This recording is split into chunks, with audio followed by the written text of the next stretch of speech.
환자를 한 명 한 명 보는 거는 안 부끄러운데 이렇게 만약에 환자가 90명 갑자기 제 방에 들어왔더니 제가 예, 그래서 오늘 강의를 부탁받고 제가 뭐 스트레스 너무 쌓여가지고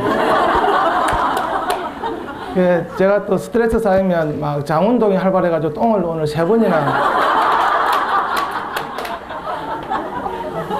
예, 그리고 오늘 또 제가 부끄러워서 강의 못한다 하니까 김병진 선생님께서 또 구미에서 오시겠다.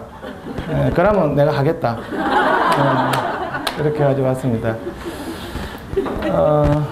그래도 제가 아시는 분들이 앞에 앉아 계셔서 제가 마음이 좀 부근합니다.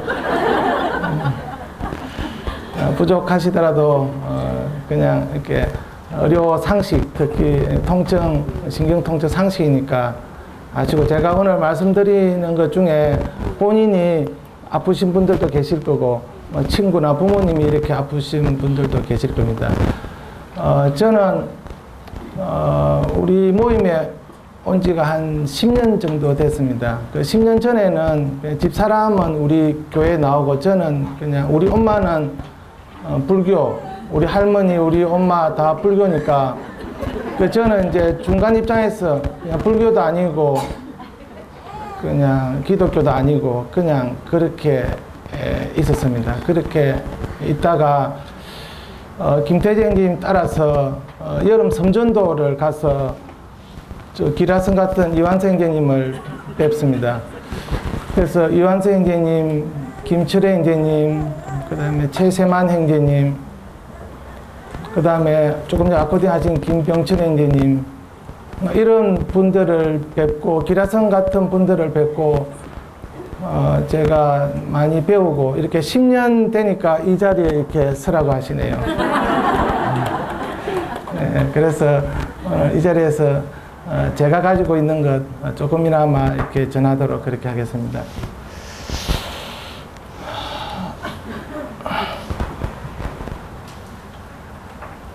김철현님 감사합니다.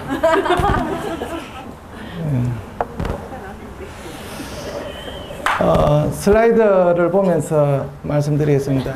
예, 저는 경남 사천교회 송인회 형제고요. 개업한 지가 상당히 오래됐습니다. 그래서 지금은 통증으로서 환자를 그렇게 매일 같이 보고 있습니다. 다음 슬라이드. 아마 이런 슬라이드 처음 보셨을 겁니다. 예, 저는 의사의 할 일과 환자의 할 일이 있다고 생각하고, 의사는 환자에게 무슨 낫게 해준다, 도움을 준다, 돈은 받지만 질병으로 설명해주고 도움을 준다 하는 믿음을 주어야 된다고 생각하고, 환자들이 믿음을 주려면 대학병원 병원이 크면 믿음을 줄 수 있을 것이고, 또 병원이 소문이 나면 환자들이 믿음을 가지고 올 것이라 생각합니다. 마찬가지로 환자들도 병원에 오면 그 의사에게 믿음을 줘야 됩니다. 근데 믿음을 주지 않고 오는 환자들이 많이 있습니다. 그래서 제가 밑에 적어놨는데, 인터넷을 보거나 주위 분들에게 얻은 지식을 의사들에게 말하려고 하시는 환자들이 많습니다. 그러면 의사들은 방어 진료에 금방 들어가 버립니다. 의사들이 방어 진료를 한다고 생각을 해버리면 그 환자한테 불이익을 줍니다. 전적으로 이 환자가 와서 전적으로 저를 믿는가 안 믿는가 의사들을 금방 보면 압니다.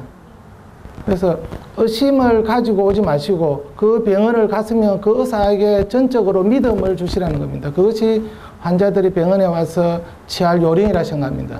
대신에 의사들이 해야 할 일도 있다 생각합니다. 그것은 갑을 관계입니다. 병원에서는 의사가 갑인데요, 그 갑을 이해를 잘 못하는 의사들이 많은 것 같아요. 저도 옛날에 좀 그랬었고요. 지금도 그런 경향이 있긴 있는데, 저는 이 갑을 관계를 이렇게 생각합니다. 교회에서는 장로님이 갑이죠. 우리 성도들이 을이라 생각합니다. 그 다음에 하나님과 우리 성도들의 관계는 하나님이 갑이라 생각합니다. 하나님이 갑이시기 때문에 우리들한테 해준 것을 생각해 보면 갑이 어떻게 해야 된다는 것을 금방 알 수 있는 겁니다. 그래서 교회에서도 장로님들이 많이 계신데 장로님들이 갑의 위치, 갑과 을을 잘 하지 못하면 그 교회는 성도들이 좀 어렵지 않을까 생각을 합니다. 마찬가지로 병원에서 환자들이 왔을 때 의사가 갑과 을의 관계를 잘 이해하지 못하고 갑이 을보다 더 크다는 생각을 가지면 건의가 더 많을 겁니다. 어느 정도 건의는 있어야 되지만은 그게 병원에서의 불편한 관계가 많이 있다 생각합니다. 그래서 이 관계가 굉장히 중요하다고 저는 생각하고 있습니다. 다음 슬라이드. 이제 경추부 통증부터 이야기했습니다. 지금 여기서도 경추부 통증이 있는 분들이 많을 겁니다. 경추부 통증은 크게 급성 목 통증과 만성 목 통증으로 나눌 수 있습니다. 급성은 애고요. 만성으로 목이 통증 오는 사람들은 또 두 부류로 나눌 수 있는데 한 부류는 목만 통증이 오는 겁니다. 또 한 부류는 목이 통증이 오면서 팔로 이렇게 아플 수도 있고 저릴 수도 있고 시릴 수도 있고 이런 증상이 동반되는 이렇게 두 가지로 나눌 수 있습니다. 지금 제가 요 보니까 제 환자들도 있습니다. 우리 병원에 오시는 분들 중에서 저 뒤에 앉으신 분은 목부터 요렇게 아프신 분도 계십니다. 제가 누구라고 말은 안 해도 예, 지금들 예, 보입니다. 예, 아마 2번에 2번들도 많습니다. 그 다음에 보통은 급성 목 통증은 어떻게 오냐면 아이고 이렇게 해가지고 병원에 옵니다. 예, 목을 못 돌립니다. 이렇게 해가지고 옵니다. 예, 이런 것들이 대개 급성 목 통증입니다. 갑자기 아파서 온 사람입니다. 이런 사람들의 이제 진단을 해야 되는데요. 급성 목 통증은 진단을 할 필요가 없습니다. 그래서 환자들이 급성 아이고야 해가지고 꼼짝 못 해가지고 몸을 돌리면서 병원에 가서 의사 선생님 보고 제가 왜 그렇습니까? 진단을 많이 묻습니다. 환자들은 무조건 오면 진단을 묻습니다. 여러분 아셔야 될 것은 진단 필요 없습니다. 급성 목 통증 가능성이 가장 많은 것은 목 디스크입니다. 그런데 아주 작은 목 디스크의 가능성이 많아요. 두 번째 가능성 많은 게 자세 이상이거나 근육 이상이거나 인대 이상이거나 그렇습니다. 어쨌든 간에 급성 목 통증은 진단할 필요가 없다. 왜? 일주일 안에 다 낫기 때문에. 우리가 관심을 가지게 된 것은 만성 목 통증입니다. 그렇게 아시면 됩니다. 다음 슬라이드. 이제 급성 목 통증이든지 만성 목 통증이든지 목 통증이 있는 환자입니다. 다음 슬라이드. 지금 빨간색이 보이는가 모르겠는데 지금 색깔이 예. 지금 저 환자는 목 통증이 있으면서 팔로 아픈 통증이 아주 심한 환자입니다. 특히 허리 디스크 때문에 아픈 통증보다는 목 디스크 때문에 오는 통증은 환자들이 정말 견딜 수가 없습니다. 그 통증의 정도를 어떻게 표현할까? 아주 통증이 심합니다. 얼굴 주위의 통증은 하여간 통증이 굉장히 심합니다. 그래서 우선 의사들이 해야 할 것은 통증을 먼저 없애주는 일이라고 생각합니다. 특히 얼굴이나 목 주위나 이렇게 통증이 올 때는 빨리 통증부터 없애줘야 된다고 저는 그렇게 생각하고 치료를 그렇게 하고 있습니다. 다음 슬라이드. 이게 경추 목 통증입니다. 경추 디스크는요,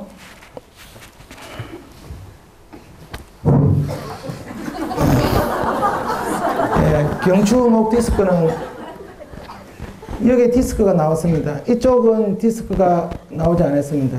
이것이 경추 디스크입니다.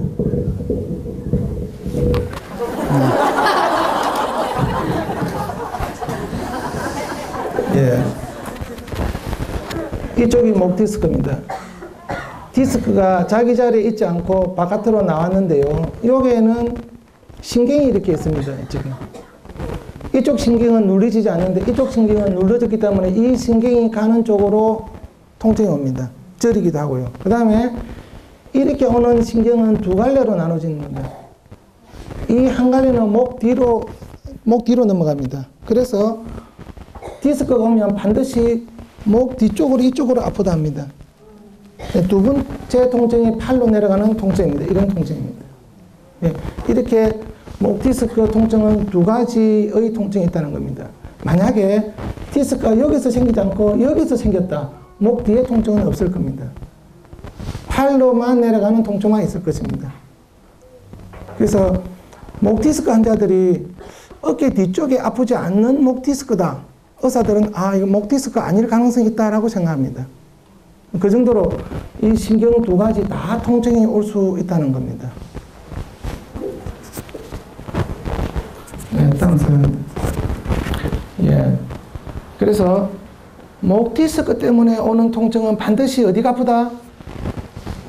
이쪽이 아프다는 겁니다. 이쪽이 아프면서 환자들이 병원에 오는데 대부분은 이쪽을 치료해달라 합니다. 제 견갑골 뒤에가 아프니까 거기를 치료해주지 제가 목을 치료하면 왜 목을 치료하냐고 그렇게 이야기합니다. 그래서 그 병원에 가면 그 의사에게 신뢰를 주라는 겁니다. 내가 어떻게 아프다라고 설명을 해주면 그 의사가 진단하고 치료하면 그게 신뢰를 주라는 겁니다. 근데 신뢰를 주지 않으면 의사들이 금방 안다 했죠. 그러면 환자가 원하는 곳으로 치료를 해줍니다. 왜 그러냐면 방어 진료를 하기 때문에 요즘은 워낙 잘못 치료하면 항의도 들어오고 막 여러 가지 이슈가 걸리기 때문에 의사들이 대개는 내가 이 환자 치료 안 하고 다른 환자 치료하면 되지 뭐 그렇게 생각을 많이 합니다. 그래서 우선 방어 진료를 하기 때문에 의사를 신뢰해야 됩니다. 그래서 각각의 번호에 따라서 대부분은 이쪽이 통증이 옵니다. 다음 슬라이드. 예. MRI상 여기서 목 디스크가 생겼네요. 그 엑스레이를 찍고 여러분들이 목 디스크 아닌가 질문하기 하는데 엑스레이 찍으면요 절대로 디스크는 보이지 않습니다. 그래서 또 목에 디스크가 생겼다 생각해가지고 CT를 찍는데 CT상에서도 목 디스크가 안 보입니다. 네, 그걸 아셔야 됩니다. CT는 요즘 한 3만 원 한 번 찍습니다. 요즘 MRI는 한 40만 원 하죠. 예. 그래서 그걸 알고 계신데 엑스레이 상에서는 목 디스크 안 보인다. 허리 디스크 당연히 안 보입니다. 그래서 병원에 가면 CT를 먼저 찍자 하는 병원도 있는데 가능하면 MRI 찍으시면 됩니다. 그 전에 의사가 진단하는 게 오히려 더 낫습니다. 그래서 보통 책에 이런 엄지손가락이 MRI다라는 말이 있습니다. 의사들의 지식과 진찰하는 요 소견이 오히려 낫습니다. 이제 이것을 의심하면 의사들은 뭐랍니까? MRI 찍어야 됩니다 합니다. 그러면 돈이 40만 원입니다. 대신에 MRI 찍고 안 찍고를 의사한테 맡겨버리면 됩니다. 그러면 대부분 의사, 양심적인 의사들은 MRI 잘 찍지 않습니다. 그렇지만 병원 수입을 위해서 찍는 의사들도 있는데 그런 분들도 있기는 있습니다.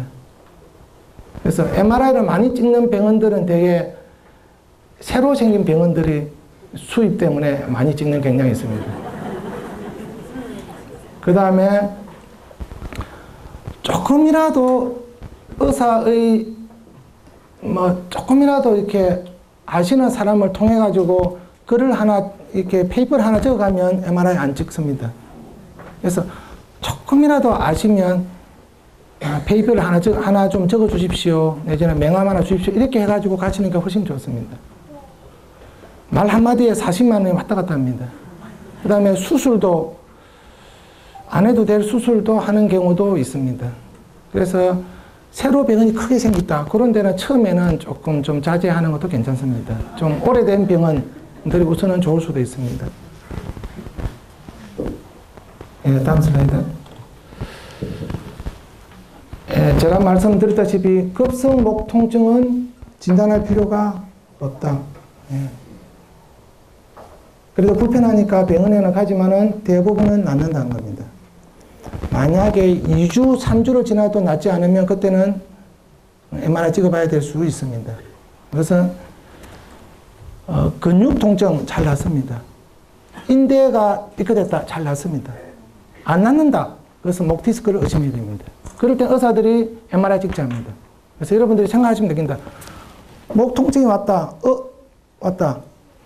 2주 안에 낫겠구나. 그냥 물리치료만 받아도 되겠구나. 약만 먹어도 낫겠구나.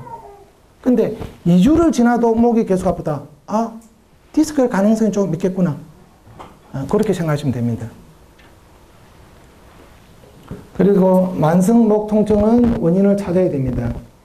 그리고 경추부 통증은 제가 아까 말씀드렸다시피 허리보다는 통증이 심하기 때문에 우선 신경치료나 통증을 우선 이렇게 낫게 해주는 치료가 굉장히 필요하다는 겁니다. 다음 슬라이드. 예, 수술적 치료는 대충 아시면 됩니다. 비수술적 치료에 효과가 없는 경우, 통증이 심하여 일상생활에 지장이 많은 경우. 근데 어떤 분들은 1번, 2번에서도 수술을 안 하려고 하시는 분들이 계십니다. 제가 생각해서는 저는 환자들한테 이렇게 합니다. 아, 제 동생 같으면 수술 시킵니다. 제 부모님 같으면 수술 시킵니다. 이렇게 이야기를 합니다. 그러면 환자들이 많이 알아듣습니다. 아, 선생님 무슨 말인가 알겠습니다. 이렇게 합니다. 그래서 이럴 때 수술을 안 할 필요가 없다라고 생각합니다. 저는. 예, 수술을 해야 될 상황인데 수술을 주위 사람들이 하지 말아 한다고 또 수술을 해서 부작용을 받다 해가지고 안 하겠다. 그거는 또 아닌 것 같아요. 극한 상황 하나만 보고 내 상황을 판단하면 안 된다는 겁니다. 네. 내 가까운 사람 중에 수술해서 부작용이 있었다. 그 판단만 믿고 그냥 수술 안 하겠다. 이런 분들도 상당히 많습니다. 네. 그러면 신경 증상이 악화되는 경우, 근력 약화가 동반되어서 심해지는 경우, 대부분 디스크 때문에 다리가 힘이 없어도 시간 지나면 좋아집니다. 근데 계속 그게 진행되는 경우, 그 다음에 척수증 증상이 있는 경우, 이 척수증은 그냥 병원에 가시면 의사들이 알아서 해줍니다. 척수증이 있다 없다 하고 설명을 해줍니다. 척수증은요, 디스크가 심해서 척수의 중앙을 누른 겁니다. 척수의 한쪽 가를 누르면 그 누른 쪽에만 팔이 아프고 저린 증상이 있지만 척수 중앙을 누르면요, 어떤 현상이 나타나냐면 어지럽고 쉽게 넘어집니다. 양다리 전체, 팔다리 전체가 흔들립니다. 그리고 걸어가다가 조금만 받치도 금방 쉽게 넘어집니다. 예. 그것은 척수증입니다. 그 다음에 뭔지 모를 대변들이 좀 불편합니다. 디스크 생긴 이후에 뭔지 모를 소변하는 게 좀 불편하다. 대변이 쉽게 잘 안 되고 좀 불편하다. 이러면 수술입니다. 그 다음에 디스크 이후에 뭐가 몸이 좀 흔들리는 것 같다. 좀 어지럽고 쉽게 잘 넘어지고 수술해야 됩니다. 다음 슬라이드. 그 다음에 어깨 통증입니다. 어깨 통증은요, 첫 번째 오십견, 두 번째 회전근개, 세 번째 근육이 원인인 경우, 네 번째가 경추 디스크. 경추 디스크 걸리면 이렇게 내려오기 때문에 어깨가 아프답니다. 그래서 경추 디스크인데 진단을 잘 못해가지고 어깨 아프다고 치료를 많이 받다가 오는 경우도 있습니다. 그래서 어깨 통증은 첫 번째가 오십견입니다. 오십견은요, 어깨에 병이 없으면서 어깨가 움직여지지 않은 겁니다. 제 마누라가 올해 49인데 오십견이 왔습니다. 그래서 옷을 입을 때 제보고 항상 파카를 입혀달라 합니다. 그 정도로 그래서 제가 이제 병원에 오래 해가지고 제가 우리 병원에 있는 초음파를 가지고 어깨를 봤습니다. 깨끗합니다. 그러니까 병이 없으면서 어깨가 회전이 잘 안 되는 것들을 오십견이라고 합니다. 오십견은 통증도 많이 옵니다. 그 다음에 팔이 움직이지 않습니다. 그렇지만은 한 1년 정도 지나면 나아집니다. 그 다음에 오른쪽이 오면 시간 지나면 반대쪽도 올 가능성이 상당히 많습니다. 네, 그 정도 아시면 됩니다. 원인은 잘 모릅니다. 근데 되게 혈액순환장애나 운동 부족이 아닌가, 또 50세 주위에 생기기 때문에 혈액순환이 좀 안 되니까 생기는 것이 아닌가라고 생각은 하지만은 특별하게 원인은 잘 모릅니다. 그런 50견일 가능성이 많고, 두 번째는 회전근개 파열입니다. 이것은 초음파로 보면 금방 보입니다. 진단을 금방 할 수 있습니다. 다음 슬라이드. 예, 50견 이런 증상들이 있습니다. 팔을 올리기도 힘들고요. 팔을 뒤로 돌리기도 굉장히 많이 힘듭니다. 지금 여기에도 많이 있을 겁니다. 특히 팔을 뒤로 돌리기 많이 힘듭니다. 다음 슬라이드. 아픈 쪽으로 주무시기도 어렵습니다. 지금 많이 계실 겁니다. 다음 슬라이드. 예, 50견은 이렇게 보시면 됩니다. 예. 50견은요, 어깨가 이런 식으로 되어 있습니다. 그래서 아무 병이 없습니다. 초음파나 MRI 찍어도 병이 없습니다. 그렇지만 어깨는 이렇게 동결근, 어깨가 굳어져 있는 겁니다. 그래서 이것은 혈액순환제를 주사를 주거나 주사를 맞거나 신경치료를 하거나 나중에 안 되면 이것을 자릅니다. 심한 사람은 자르는 수술을 하기도 합니다. 다음 슬라이드. 어깨는요, 어깨 관절이 여기 있습니다. 여기를 중심으로 팔이 올라갑니다. 그러므로 팔이 여기를 관절이고 팔이 올라가기 때문에 상완골의 맨 마지막이 견봉의 이쪽에 걸려서 아픈 경우가 많습니다. 항상 팔을 올리면 이것이 요 견봉 밑으로 이렇게 들어가야 되기 때문에 요 사이에서 소리가 나기도 합니다. 그래서 요 위에서 근육이 요렇게 내려와서 여기에 붙는 게 있습니다. 그래서 팔을 올릴 때 요 근육이 주로 찢어져 가지고 생기는 병들이 회전근개 파열입니다. 네. 다음 슬라이드. 조금 전에 설명했다시피 어깨는 관절이 여기 있습니다. 관절이 여기. 관절이 여기이기 때문에 팔을 들면은 요 부분이 견봉 하로 이렇게 들어가야 됩니다. 거기서는 근육이 요 와서 여기서 끌어당겨 줍니다. 1차적으로 이 근육이 끌어당겨 주고 2차적으로 삼각근이 올립니다. 근데 요게 만약에 찢어지면 삼각근이 팔을 올리기 때문에 여기와 여기가 부딪혀서 여기서 소리가 나고 아픕니다. 이것이 회전근개 파열입니다. 회전근개 파열은 이쪽에서 다 파열이 됩니다. 요게 파열되는 게 절대 아닙니다. 요게 파열입니다. 요게 파열되면 제가 초음파를 요게 갖다 댑니다. 초음파를 갖다 대면 이 근육이 보이고 요 안에 있는 회전근개가 보이고 밑에 뼈가 보입니다. 그래서 뼈 바로 위에 회전근개가 이게 끊어졌는지 그대로 있는지가 초음파상에 보면 그대로 보입니다. 이것을 진단하는 겁니다. 다음 슬라이드. 좀 전에 설명했다시피 삼각근이 근육이 있고 근육 밑에 회전근개가 있습니다. 회전근개 밑에 뼈가 있습니다. 그래서 요게 잘 붙어 있는지 안 붙어 있는지 보는 겁니다. 이것은 초음파를 가지고 볼 수도 있고 MRI 가지고 볼 수 있습니다. 초음파로 간단하게 볼 수 있습니다. 꼭 MRI 찍을 필요가 없다는 뜻입니다. 그래서 이것이 부분 파열일 수도 있고 완전 파열이, 오늘 제가 환자 본 중에서 완전 파열 굉장히 많았습니다. 우리 제 병원에 어깨 환자들이 많은데 완전 파열, 이게 완전 파열, 대개는 이쪽에서 파열되면 이 근육이 이렇게 당겨져 버립니다. 그러면 파열된 끝이 여기 있습니다. 수술이라는 것은 파열된 끝을 가지고 와서 여기에서 뼈에 심는 게 수술입니다. 그것이 수술입니다. 그래서 초음파를 보면 여기에서 되게 끊어지면 여기가 끊어지거든요. 우리 전기선도 두껍게 해놓은 게 여기입니다. 왜?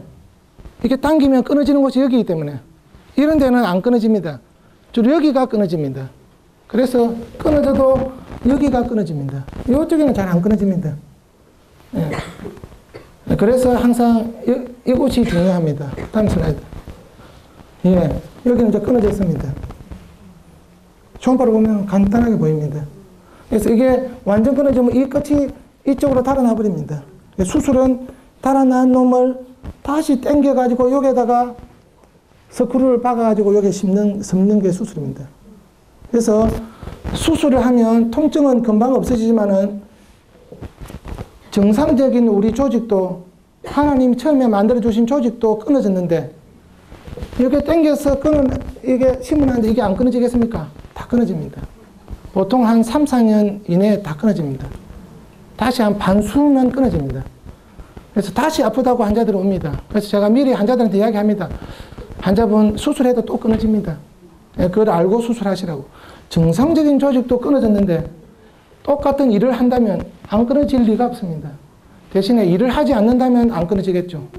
수술하면 우선 통증은 싹 줄어듭니다. 그렇지만 이것을 알고 계시라는 겁니다. 다음 슬라이드.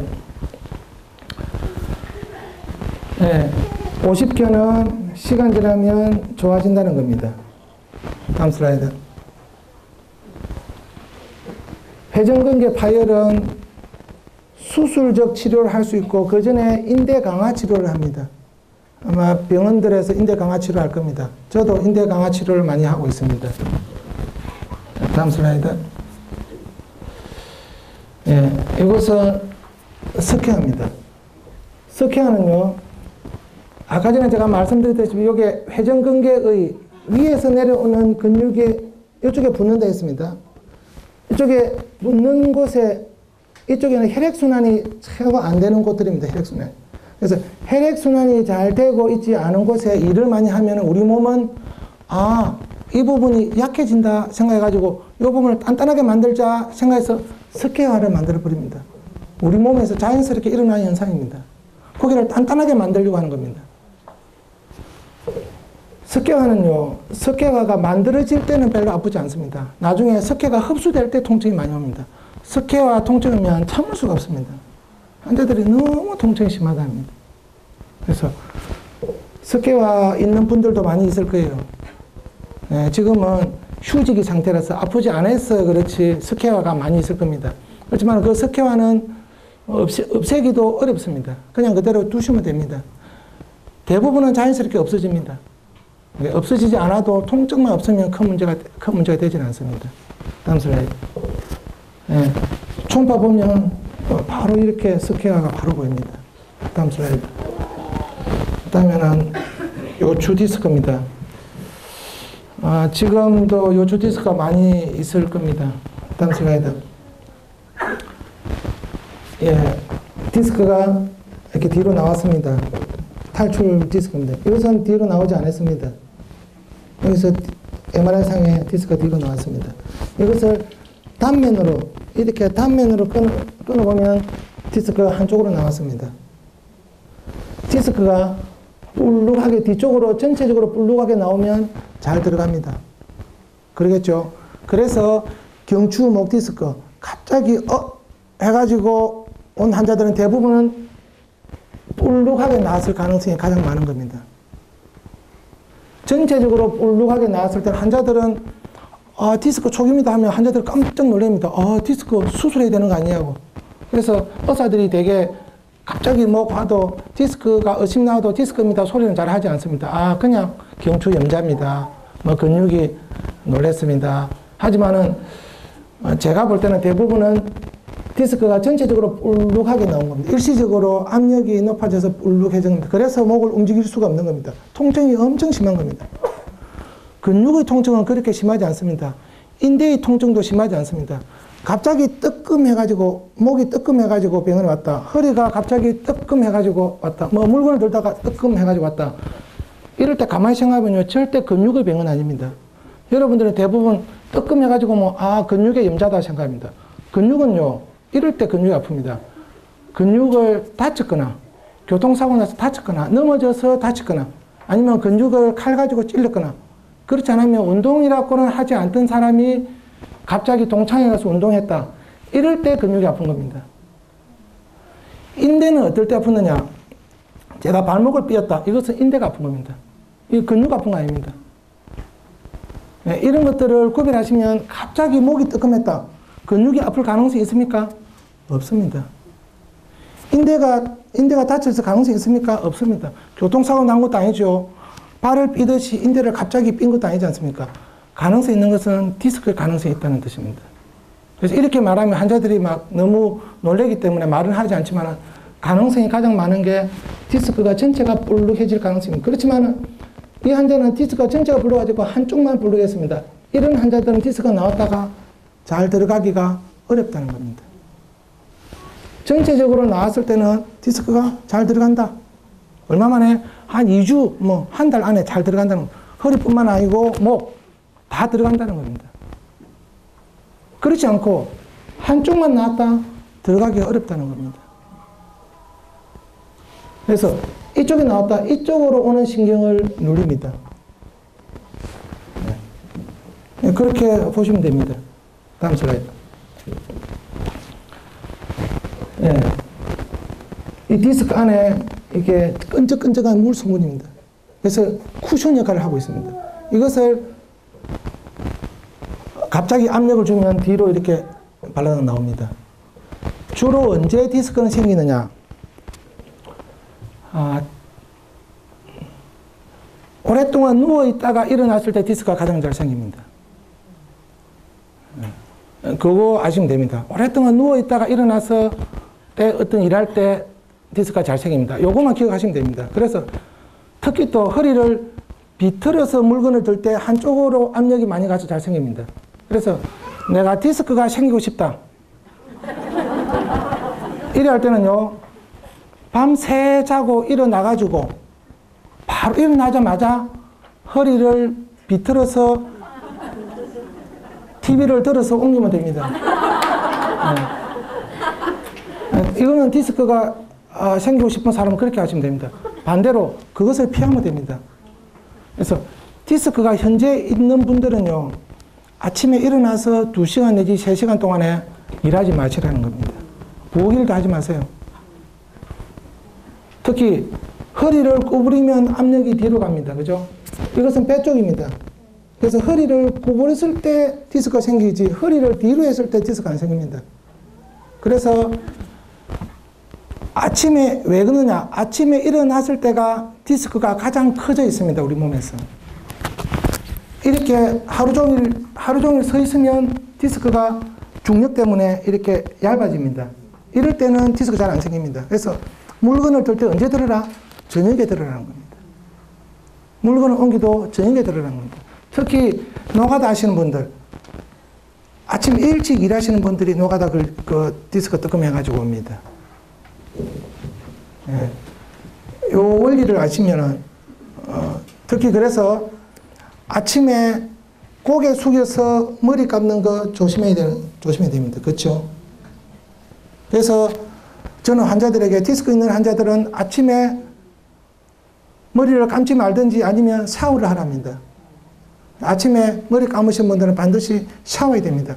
아침에 일어나서 디스크가 가장 커져 있는 상태에서 머리 감고 나면 디스크 압력이 뒤로 가서 굉장히 위험합니다. 그래서 이 원리를 아시면 언제가 위험하다? 한참 자고 나서, 낮잠도 마찬가지입니다. 많이 자고 나서 쓸 때가 디스크 크기가 가장 커져 있다는 겁니다. 다음 슬라이드. 각 신경을 눌림에 따라서 나타나는 증상입니다. 엄지발가락으로 오는 경우도 많고요. 5번째 발가락으로 오는 경우도 많습니다. 주로 5번째 엄지발가락으로 오는 경우도 상당히 많고, 이거 대개 디스크는 A 타입 아니면 B 타입입니다. 이거 천추 1번 타입이고, 이것은 요추 5번입니다. 네, 주로 이 두 개 중에 하나일 가능성이 많습니다. 요추 디스크는. 다음 슬라이드.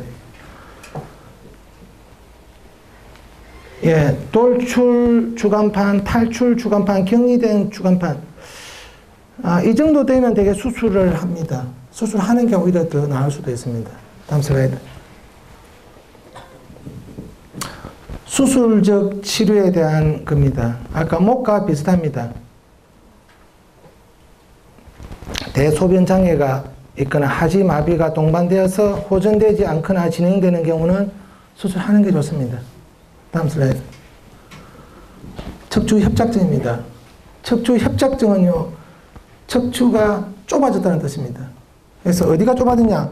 척추의 뒤쪽이 좁아집니다.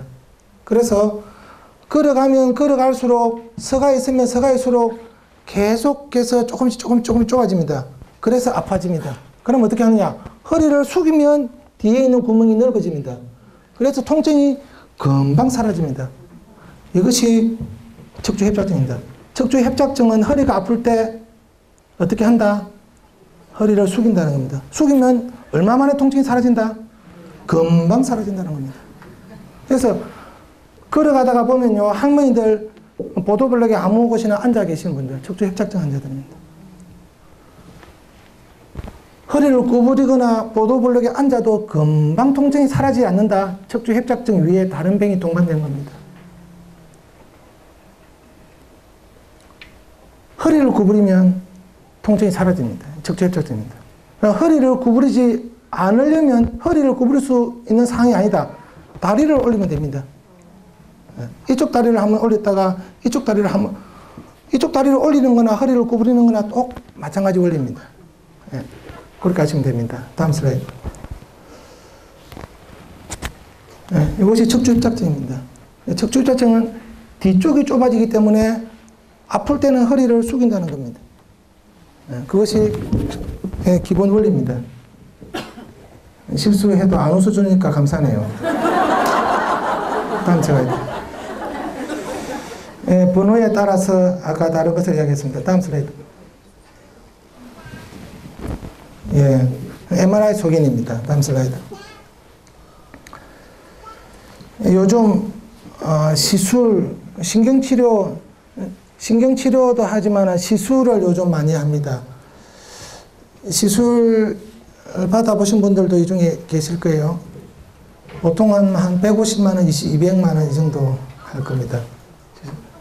허리뼈를 통해 가지고 카테터를 넣어서 좁아져 있는 부분을 늘리는 시술입니다. 이것은 좀 일시적입니다.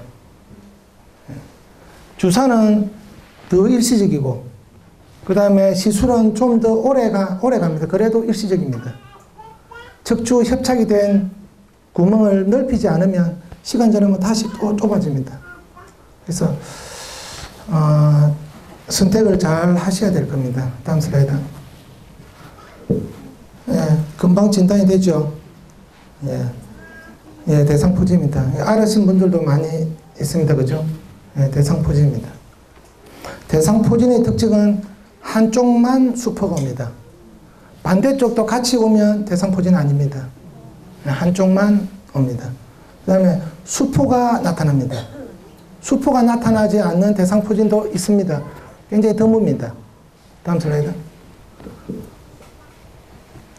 우리가 어릴 때 수두를 앓고 나면요, 그 수두도 베지클입니다. 이렇게 수포입니다. 수포. 수두도 수포입니다. 수포를 일으키고 나서 그 수두 바이러스가 없어져야 되는데 없어지지 않고 이쪽에 바로 옆에 신경절에 자기가 살고 있습니다. 살고 있다가 내 몸이 약해지면 이 신경을 타고 이렇게 와서 이런 식으로 일으킵니다. 그 다음에 대상포진은 대부분은 재발 잘 되지 않습니다. 그래도 재발될 수도 있습니다. 한번 대상포진 걸리면 재발 잘 되지 않는다. 이 정도만 알고 계시면 됩니다. 다음 슬라이드. 대상포진 중에서도 시신경을 침범할 때가 가장 심각합니다. 다음 슬라이드. 대상포진의 문제는요, 대상포진 후 신경통이라는 후유증을 남깁니다. 앞 슬라이드 가보세요. 앞 슬라이드. 신경절에서 그냥 이 보통 대상포진은 한 2주 이내에 수포 다 없어집니다. 2주 이내에 다 깨끗하게 좋아집니다. 그렇지만은 신경절에 흠집을 남기고 좋아집니다. 그래서 흠집이 많으면 많을수록 이 흠집이 낫는데 시간이 많이 걸립니다. 보통은 5년, 10년. 우리가 통증 때문에 자살하는 경우가 몇 가지인데 그 중에 하나가 대상포진 후 신경통입니다. 신경을 흠집을 내고 없어지기 때문에 이 신경 흠집이 다시 돌아오기 전까지는 언제나 통증이나 다른 증상입니다. 어떤 증상이냐? 제가 손끝을 건드리면 이 손끝이 목을 통해서 머리로 가서 제가 느끼는 겁니다. 그죠? 여기서 끈덕끈덕 하면 손가락을 끈덕끈덕 했구나 해가지고 요렇게 지나가서 이렇게 지나가서 머리로 가서 우리가 인지하는 겁니다. 근데 자극을 준 놈이 여기에서 변형돼 가지고 올라갑니다. 그것이 통증으로 변형돼서 올라갑니다. 또 이상한 감각으로 해가지고 올라갑니다. 또 이쪽에 살짝만 돼도 여기서 변형되어서 굉장히 통증으로서 올라가기도 합니다. 그래서 이게 낫는데 시간이 굉장히 많이 걸립니다. 그래서 대상포진이 왔다, 빨리 병원에 가야 되는 겁니다. 수포가 나타났다, 대상포진이 의심된다, 빨리 병원에 가서 14일 동안 나을 때까지 여기서 흠집을 작게 남기고 낫게 하는 겁니다. 어쩌든지 간에 2주 안에 다 낫는 애인데 그 낫는 동안에 흠집을 작게 남기게 하는 게 치료 요점입니다. 다음 슬라이드. 다음 슬라이드. 다음 슬라이드. 요즘은 예방약이 나왔습니다. 저도 예방주사 맞았습니다. 그 다음에 저는 예방주사를 맞기를 권합니다. 왜? 우리 자녀들 대상포진 알았던 자녀들도 많이 있을 겁니다. 여기 자녀들도. 어릴 때 초등학생들도 대상포진. 후유증 거의 없습니다. 나이가 많으면 많을수록 예를 들어서 한 80세 이상이다. 70세 이상에서 대상포진 걸리면 반수가 대상포진 후 신경통으로 넘어갑니다. 2명 중에 1명은 넘어간다는 뜻입니다. 그 얼마 동안 아프느냐? 5년 정도로 아프다는 겁니다. 그래서 요즘은 조스타박스가 한 16만원 이 정도 아마 할 겁니다. 16만원. 예, 16만원. 저는 16만원 해도 전에는 초창기에 20만원 했습니다. 그것이 18만원으로 떨어져가지고 지금 16만원 하는데 그래도 맞으시라는 겁니다. 그 다음에 이게 평생 가느냐? 그렇지 않습니다. 5년에서 한 10년 간다 하는데 한 5년 넘어가면은 한 7, 8년 되면 다시 한 번 더 맞으시라는 겁니다. 다른 데서 옷 하나 덜 사고 맞으셔야 됩니다. 예. 요거는 나이 들면 들수록 이게 너무 불편하기 때문에 또 대상포진을 한번 알았던 사람이다. 다시 올 가능성이 적다고 했습니다. 그죠? 그래도 올 수 있습니다. 그래도 대상포진을 앓고 나서 한 1년 정도 지나면 다시 또 맞으세요. 한번 맞으세요. 예. 저는 맞기를 권합니다. 다음 슬라이드. 예. 안면신경 마비입니다. 예. 안면신경은요, 오른쪽에서 안면신경이 나오고 왼쪽에서 안면신경이 나옵니다. 그 중에 한쪽이 안면신경이 마비됐습니다. 지금은 오른쪽에서 마비가 됐습니다. 그래서 얼굴이 왼쪽으로 돌아갔습니다. 이쪽은 정상입니다. 마비가, 오른쪽에 마비가 왔습니다. 다음 슬라이드. 예. 이쪽에서 마비가 왔습니다. 이것이 안면신경이 이렇게 나옵니다. 안면신경 마비는 원인을 잘 모르지만은 안면신경은 뇌신경입니다. 뇌에서 직접 나오는 신경이라는 뜻입니다. 뇌신경입니다. 뇌신경이 그냥 나오는 게 아니고 뇌에서 어떤 구멍을 통해서 나옵니다. 근데 이 신경에 바이러스 감염이 오거나 어떤 이유 때문에 그 구멍이 좁아지면 신경이 눌러집니다. 그러면 신경 흐름이 제한이 돼서 마비가 오는 겁니다. 그래서 치료는 뭐겠습니까? 빨리 병원에 가서 이 구멍이 좁아진 것을 빨리 늘려야 되는 게 치료 요점입니다. 그래서 신경은 마비가 오면요, 빨리 정상으로 돌리지 않으면 후유증이 남습니다. 그 대표적인 것이 뇌신경은 5분 만에 다시 혈관이 가지 않으면 영원히 돌아오지 않지 않습니까? 중풍 환자 안 돌아오잖아요. 중풍이라는 것은 뇌의 어떤 부분, 오른쪽 팔을 관장하는 어떤 뇌의 어떤 부분이 피가 안 가거나 피가 5분 이상 안 가면 중풍이 오는 겁니다. 5분 이상 가면 중풍이 오는 겁니다. 그런데 뇌신경이 바깥으로 나와서는 좀 한 며칠간 안 와도 됩니다. 5분이 아니라는 것입니다. 어쨌든 안면신경 마비가, 여기서도 안면신경 마비가 오신 분들 계실 겁니다. 안면신경 마비가 한번 오신 분들은요, 우리가 볼 때는 완전히 돌아온 것 같아도 후유증이 있습니다. 그분은 느낍니다. 내가 얼굴이 이쪽만큼 안 된다고.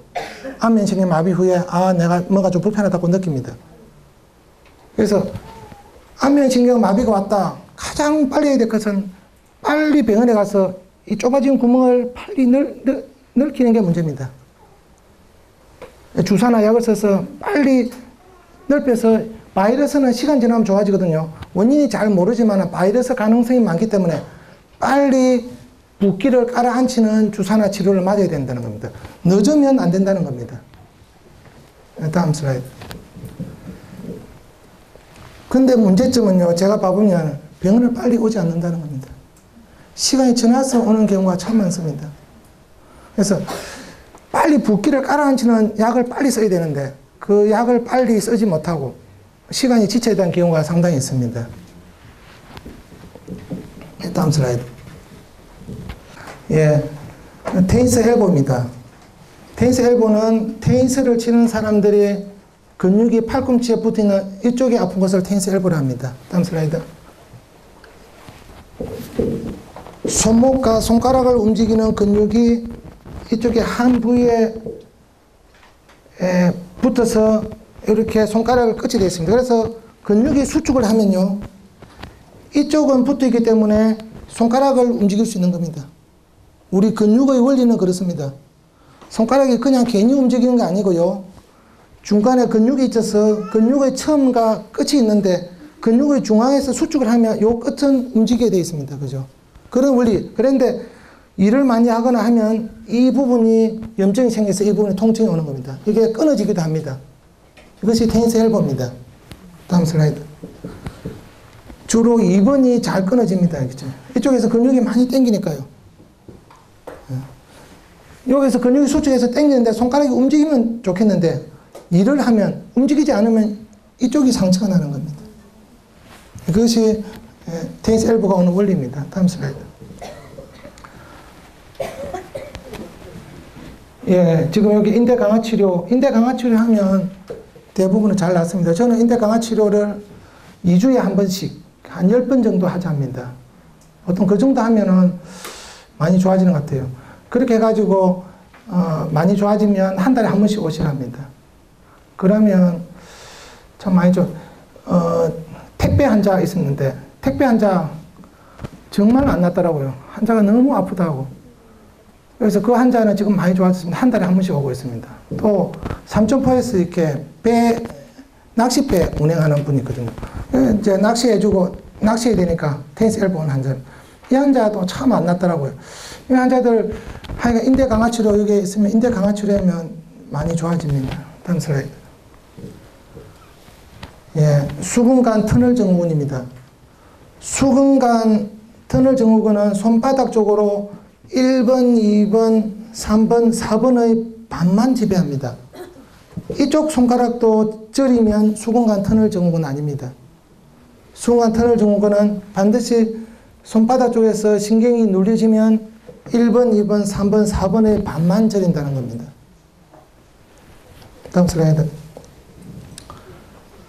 예, 일을 많이 하시는 분들이 수근관에서 일을 많이 하시는 분들이 수근관에서 여기에서 만약에 부으면 신경을 눌립니다. 그래서 저리는 겁니다. 다음 슬라이드. 예, 그래서 수술을 하기도 합니다. 앞 슬라이드. 그래서 여기를 자르는 수술을 합니다. 수술은 이것을 잘라버리는 겁니다. 그래서 이게 아무리 부어도 눌러지지 않는 게 수술의 원리입니다. 다음 슬라이드. 다음 슬라이드. 예, 수술했네요. 예.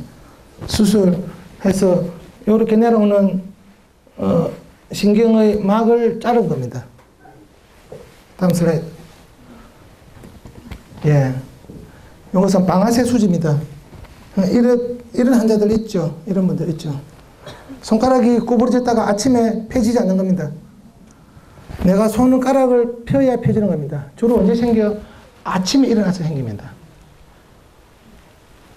류마티스 관절염 언제 아픕니까? 아침에 일어나서 아픕니다. 할머니들 걸어갈 때 잘 걸어가십니다. 그러다가 언제 어렵습니까? 한참 앉아있다가 일어날 때가 가장 어렵습니다. 시내버스 타고 가다가 나중에 일어날 때가 어렵습니다. 왜 어렵느냐? 하루 종일 염증이 일어나고 있습니다. 염증이. 류마티스 관절염 하루 종일 염증이 일어납니다. 그 중에서 낮 시간 동안에는 제가 움직이기 때문에 그 염증들이 씻겨 가버립니다. 그렇지만 내가 움직이고 있지 않을 때 밤새 움직이지 않을 때는 그게 모여 있습니다. 염증이 모여 있어서 아침에 일어나서 첫 번째 움직일 때 아프고 움직이기 어려운 겁니다. 방아쇠 수지도 마찬가지입니다. 움직이고 있지 않을 때 염증들이 모여 있다가 첫 번째 움직일 때가 아픈 겁니다. 그런 원리입니다. 다음 슬라이드. 그래서 앞 슬라이드. 방아쇠 수지는 일을 많이 했을 때 이쪽에 염증이 생겨서 이런 염증이 이 사이로 지나가면서 못 지나가가지고 오는 겁니다. 그래서 수술을 이것을 잘라버리는 게 수술입니다. 주사를 줘서 염증을 깔아앉혀서 이것을 크기를 작게 해서 잘 움직이게 하기도 하고요. 그래도 안 되면 이것을 자릅니다. 그것이 수술입니다. 다음 슬라이드. 네, 이것을 지금 수술하고 있습니다. 다음 슬라이드. 예. 결절종 있는 분들도 계시죠? 예. 결절종도 있습니다. 다음 슬라이드. 그래서 뭐 이렇게 해가지고 수술해서 떼버립니다. 떼지 않아도 상관없습니다. 주사바늘로서 물만 빼도 됩니다. 이것을 터뜨려도 됩니다. 다음 슬라이드. 무릎에 물이 찼습니다. 이쪽과 이쪽에 전혀 다른 사람의 무릎 같죠? 그 정도로 물이 많이 찼습니다. 다음 슬라이드. 초음파는 물을 잘 보여줍니다. 이 물은 초음파상에 검게 보입니다. 초음파 갖다 대면 바로 물이 있는 게 바로 보입니다. 물이 지금 가득 찬 겁니다. 다음 슬라이드. 이것은 골관절염입니다. 이것은 젊었을 때의 무릎입니다. 네, 무릎이 날씬합니다. 그죠? 뼈끼리 닿으면 안 되니까 연골이 있습니다. 고무 성분이 있습니다. 걸어갈 때 쿠션 역할을 해주는 고무 성분이 있는 겁니다. 이것이 연골. 연골이라는 말은 골이 연하다는 뜻입니다. 그러므로 사용하면 사용할수록 연골이기 때문에 계속 닳습니다. 자꾸 좁아진다는 뜻입니다. 좁아지면 안 되니까 뼈가 보호하려고 옆으로 자라나게 되어 있습니다. 연골이 크기가 줄어들면 뼈가 자라나서 연골을 보호합니다. 그래서 점차 무릎이 커집니다. 왜? 보호하려고, 연골을 보호하려고. 이렇게 되면 통증이 오고 물이 찹니다. 네. 이런 환자들 이 정도면 걸어갈 때 시큰시큰합니다. 힘을 줄 때마다 시큰 골관절염입니다. 의자에 앉았다 일었을 때 아프거나 계단 오를 때 아픈 거하고는 약간 다릅니다. 그죠? 예. 아픈 부위가 조금씩 다릅니다. 다음 슬라이드. 골관절염은요, 항상 어디가 아프냐? 무릎의 안쪽이 아픕니다. 무릎의 바깥쪽이 아프다. 골관절염일 가능성이 적습니다. 나이가 들어서 생기는 골관절염은 주로 무릎 중에서 어디가 아프다? 안쪽을 아프다는 겁니다. 무릎의 안쪽이 아픕니다. 요즘은 안쪽만 수술합니다. 저희 어머님 안쪽만 수술했습니다. 이것이 부분 치환술이랍니다. 저희 어머님도 80이 넘으시는데 전에는 다 했지만 지금 한쪽만 수술합니다. 다음 슬라이드.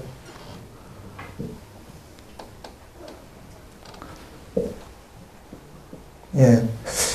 지금 이게 깨끗하지 않아서 이게 안쪽인데 안쪽에 연골이 뼈 안에 있어야 되는데 시간이 지나면 자꾸 바깥으로 튀어나옵니다. 지금 슬라이드가 좋지 않아서 튀어나와서 바깥으로 튀어나왔습니다. 연골이. 나이 들면 이렇게 다 튀어나옵니다. 여기에 튀어나오면 이것을 보호하기 위해서 뼈가 옆으로 자랍니다. 그래서 무릎이 커집니다. 다음 슬라이드. 무릎 안에 있는 연골이 안쪽에 있고 바깥쪽에 있습니다. 안에 연골이 찢어졌습니다. 이것은 젊은 사람들한테도 찢어지고요. 중년 나이에서 앉았다 일어서거나 차에서 내릴 때 뜨끔했다. 그럴 때 이렇게 찢어질 가능성이 많습니다. 나이 드신 분들이 갑자기 무릎이 뜨끔했다. 찢어졌을 가능성이 있습니다. 조금 있으면 이제 아프지 않습니다. 연골이 닳고 얇아지고 수분이 적어져서 쉽게 찢어집니다. 논바닥 갈라지듯이 그렇게 찢어집니다. 논바닥 갈라지듯이 조금씩 찢어지다가 나중에는 크게 찢어집니다. 그러면 이제 수술해야 되겠죠. 다음 슬라이드. 나이가 들에 따라 연골이 약해지고 얇아져서 쉽게 찢어지고 아프고 물이 찹니다.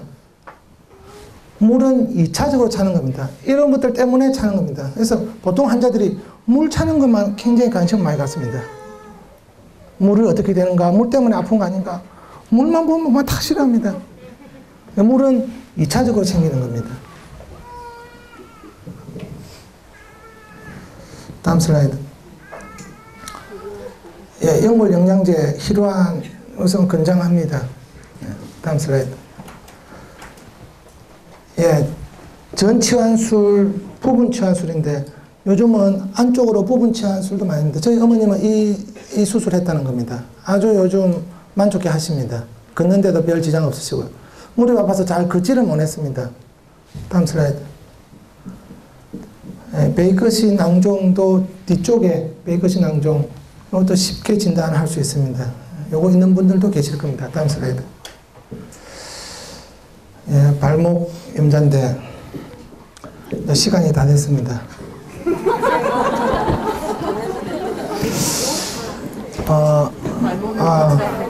예, 지금 이제 끝나가지만 시간이 다 됐어. 시간이 더 중요하니까요. 제가 좀 진행을 빨리 해서 시간만 나면 이제 그 구원 받고 했던 그 간증을 해야 되겠다 생각하고 처음에 왔었습니다. 지금 한 1분 남았는데, 예, 저는 45살에 이렇게 구원을 받았습니다.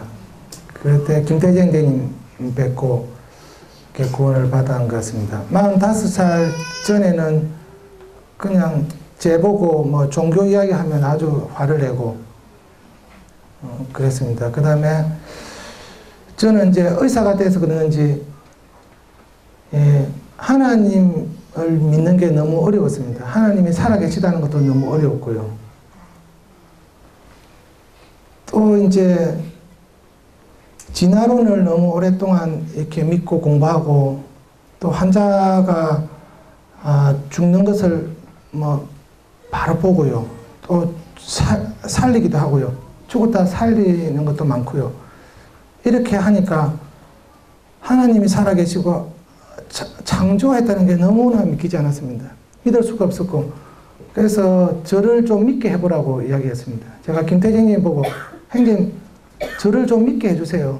저는 제 사랑하는 마누라와 제 사랑하는 자식들이 하나님이 살아계시다 하고 하나님이 눈에 보인다고 눈에 보이지는 않지만 하나님 계시다고 하는데 나도 내 사랑하는 마누라와 생각을 같이 하고 싶다는 거예요. 그것이 45살에 그런 생각이 들더라고요.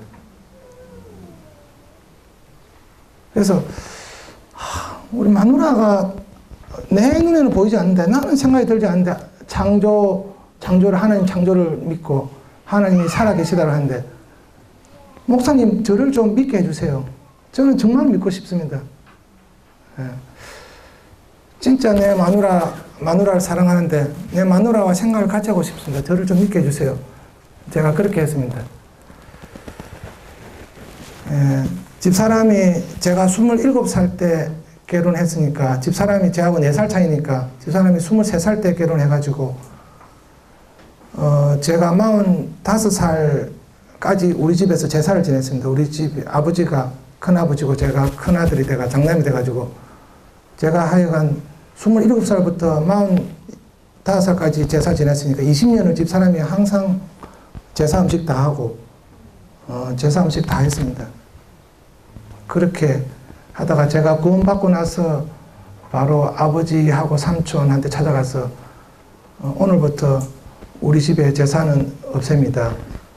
제사 혹시 지내고 싶으면 삼촌 가져가세요. 그렇게 네, 말씀드리고 너무 죄송하다고. 지금까지 아버지하고 삼촌이 70평생을 제사를 지내면서 사시는데 제가 못 지내겠습니다. 우리 집에서는 못 지내겠습니다. 그렇게 하면서 제가 정말로 무릎 꿇고 죄송하다고 말씀드렸습니다. 그렇지만은 우리 할아버지 전에도 제사가 없었습니다. 없다가 제사가 들어왔습니다. 다시 제사가 저는 없습니다. 또 다음에 제사가 생길 수도 있습니다. 그렇지만은 일단은 언젠가 들어왔고 그 전에는 제사를 안 지냈고요. 이제 제가 우리 집에는 제사를 없습니다. 이렇게 말씀을 드렸습니다. 그렇게 하고 나니까 우리 엄마는요, 제 눈치를 탁 보시더니 아들한테 들어붙어야 월급 그게 생활비가 나오잖아요. 네, 아버지는 정신이 없고요. 뭐 돈이 어디서 오는지 뭐 가는지 모르고 우리 엄마는 돈이 어디서 오는 거 알거든요. 큰아들 아니면 돈이 안 오거든요. 그 전까지는 이제 부처님 오신 날 항상 10만 원씩 우리 아들 10만 원, 이거 하나금인데 10만 원 모양이죠. 엄마가 가시는 절이 따로 있었습니다. 이제 제 동생이 항상 그 절에 어머니 모셔드리고 그렇게 했는데 어머님 바로 그러시더라고. 네가 믿는 신이 내가 신이다. 네.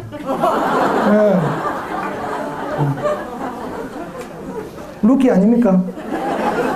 네, 우리 어머님 나는 큰아들이 믿으면 나는 그거 믿는다. 네, 우리 어머님 박수 한번 주세요. 네, 감사합니다. 그런데 엊그제 우리 어머님이 그 이상하게 천막 쳐가지고 물건 파는데 그거 들어갔다 오셔가지고 한 70만원짜리 물건을 사오시더라고요. 그래가지고 엄마랑 조금 불편하게 하고 그렇게 오시는데 어쨌든 어머님 나는 큰아들 따라간다. 당신도 따라오시오. 그날부로 바로 그냥 절에 안 갔습니다. 예, 그래서 제가 우리 어머님 참 현명하시고 자식, 큰아들이라는 것은 우리 엄마가 말씀하죠. 큰아들은 내 심장이다. 그렇게 이야기합니다. 그래서 내 생각이 뭐가 있냐. 내가 우리 신랑하고 이혼하고 싶어도 이혼 안 하고 내가 눈물로서 큰아들 네 하나 보고 내가 살았는데 우리 아버지가 좀 난폭해가지고 술을 매일 드시고 막 손찌검을 잘 하시거든요. 그래서 내가 얼마나 이혼하고 싶은데 이혼 안 했는데 내가 큰아들 네 보고 자랐는데 네가 하나님 있다 보는데 내 생각 적겠다 하시더라고. 그러니까 우리 해벌에 한 우리 아버지 갑시다. 그래 그 다음에 이제 이모님 오시면 이모 교회 갑시다. 그러죠. 근데 제가 아까 전에 통증 강의보다 이럴 때 아무도 안 주무시네요. 아까 제가 요거 할 때 여러 번 주무시더니 지금은 다 말짱해졌습니다.